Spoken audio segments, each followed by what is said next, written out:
The night he refused to disappear. The streets did not sleep that night. They only pretended to.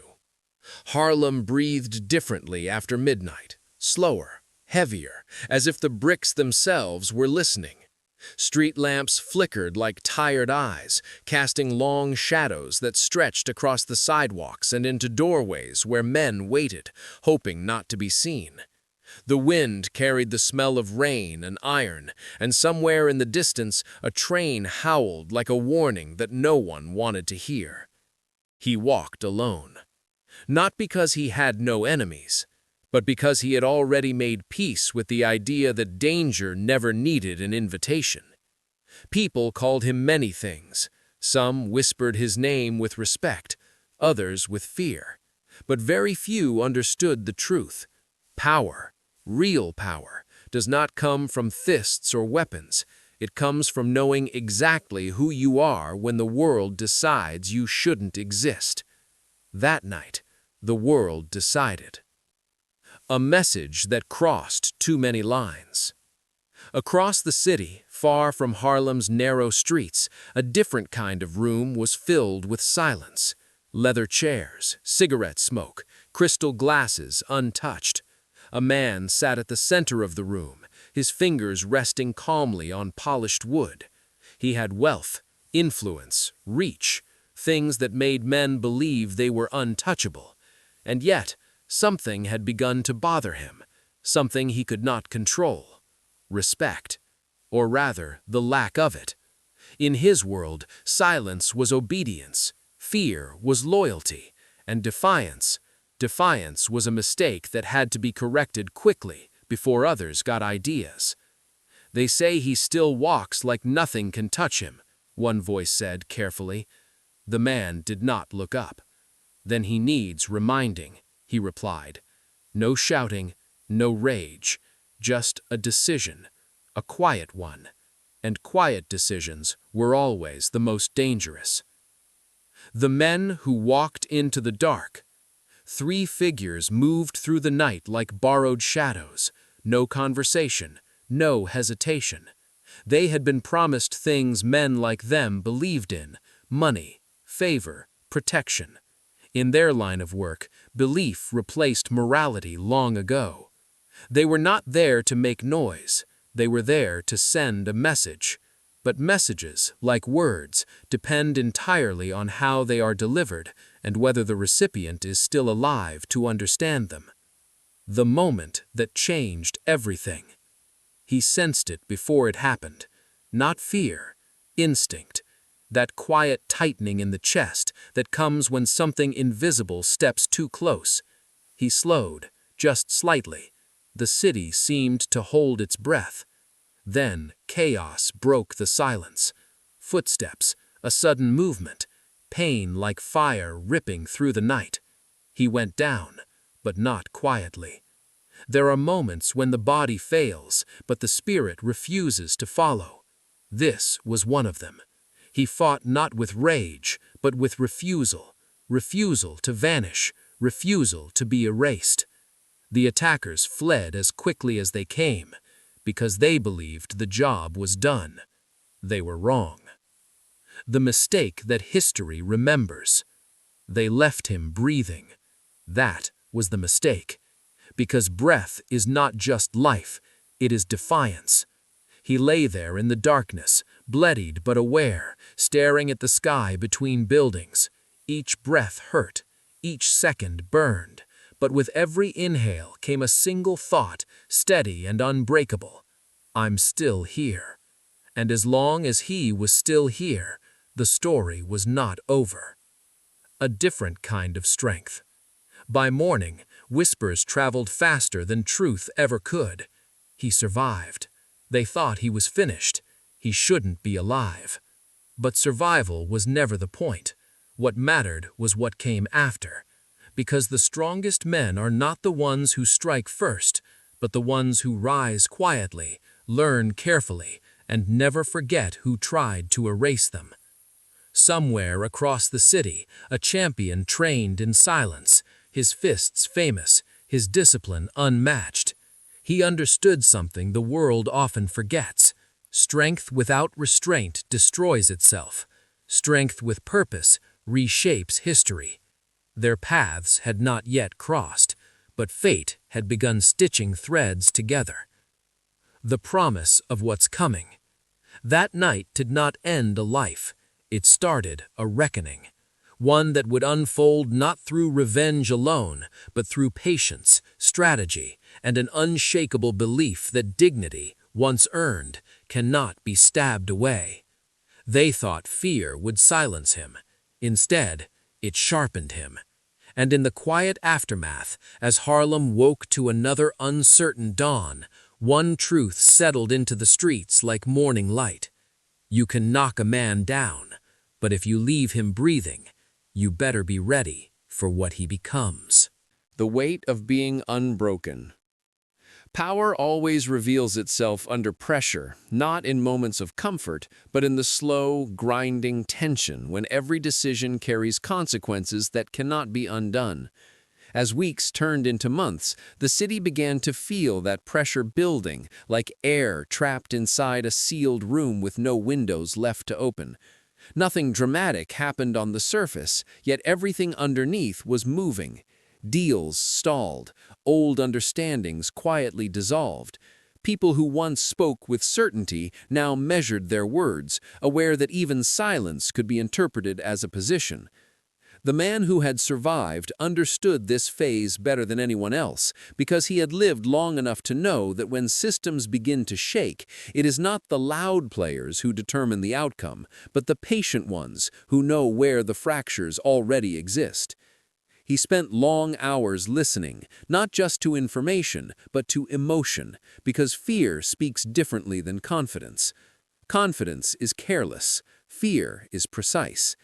He noticed who suddenly wanted reassurance, who attempted to overcompensate with generosity, and who reached out pretending concern while fishing for leverage. Each interaction confirmed what he already knew. The attempt to erase him had not restored control, it had exposed desperation. When people act out of desperation, they make mistakes far worse than violence, because those mistakes linger long after the moment passes. He did not rush to capitalize on them. Instead, he allowed the weight of uncertainty to do its work, trusting that instability, once introduced, only grows when ignored. Across the city, the man who had authorized the message felt the shift as a personal insult, not because he feared retaliation, but because his authority was being questioned without anyone openly challenging it. That was the danger. His power depended on the belief that resistance was futile, and belief is fragile once doubt enters the room. He held meetings that felt less like planning and more like reassurance sessions, reminding himself as much as others that everything was still under control. But control, once spoken aloud, is already slipping. He began demanding loyalty rather than assuming it, and that subtle change did not go unnoticed by the people around him, who understood instinctively that true authority never needs to announce itself. Meanwhile, the man who had been left breathing chose a different path entirely. He became visible in ways that mattered, not through confrontation, but through consistency. He showed up where he had always shown up, handled disputes the way he always had, and spoke with the same measured calm that had earned trust long before fear ever entered the equation. People began to realize that survival had not hardened him into something reckless, it had refined him into something unshakable. That realization carried more weight than any threat ever could, because it suggested permanence. Temporary power can be challenged, enduring presence cannot. At the same time, the fighter continued his discipline in near anonymity, rising before dawn, training with relentless focus, and understanding that greatness is not built for spectators, but for moments when everything is on the line. He had learned early that respect is not demanded, it is demonstrated repeatedly, even when no one is watching. Though he and the survivor had never sat across from one another, their reputations began to orbit the same conversations, connected by an unspoken principle that resonated deeply within the community. Strength that protects is different from strength that dominates. People began comparing them quietly, not as rivals, but as examples of a different code, one rooted in restraint, dignity, and self-mastery. The tension reached a point where something had to give, because systems cannot remain unstable forever. They either collapse or recalibrate. The man who had survived knew this, and he also knew that forcing the moment would only benefit those who expected him to react emotionally. So he waited, allowing pressure to accumulate until even the smallest shift would cause a visible change. That moment arrived not through violence or confrontation, but through a decision made elsewhere by people trying to protect themselves from uncertainty. Alliances that once felt unbreakable quietly adjusted, not out of betrayal, but out of instinct. Survival, after all, is universal. When news of these shifts reached the man who had ordered the attack, his response was not rage, but disbelief. He had assumed that fear would restore order, that the message would be enough. Instead, it had introduced a variable he could no longer control. He began to understand, too late, that leaving someone breathing is not just a physical mistake, it is a symbolic one. A man who survives without begging, without running, without changing who he is, becomes something dangerous to unchecked power. He becomes proof that intimidation has limits. The city felt that proof in subtle ways, in the way people stood a little straighter, spoke a little more honestly, and stopped assuming that outcomes were predetermined. The survivor never claimed victory, never framed the moment as triumph, because he understood that true influence is never loud enough to announce itself. It simply reshapes behavior over time. By the time many realized what was happening, the narrative had already shifted from whether he would retaliate to whether anyone still wanted him to. The question itself revealed how much had changed. As the pressure peaked, one truth became impossible to ignore. The man who had been targeted was no longer defined by what had been done to him. He was defined by how completely he had absorbed the blow and transformed it into something unrecognizable. That transformation unsettled those who relied on fear, because fear loses its grip when people realize that survival can evolve into something stronger than domination. The reckoning everyone sensed approaching would not come as a dramatic explosion, but as a quiet realization that the balance had already moved, and that reacting now would only confirm who had truly lost control. By the end of that season, one thing was clear to anyone paying attention. The attempt to erase him had failed in the only way that truly mattered. It had not ended his influence, it had clarified it. And clarity, once achieved, does not fade, it sharpens. The man they could not erase. By the time the city realized the reckoning had already happened, there was nothing left to confront directly. No dramatic collapse, no public humiliation, no single moment that could be pointed to as the turning point.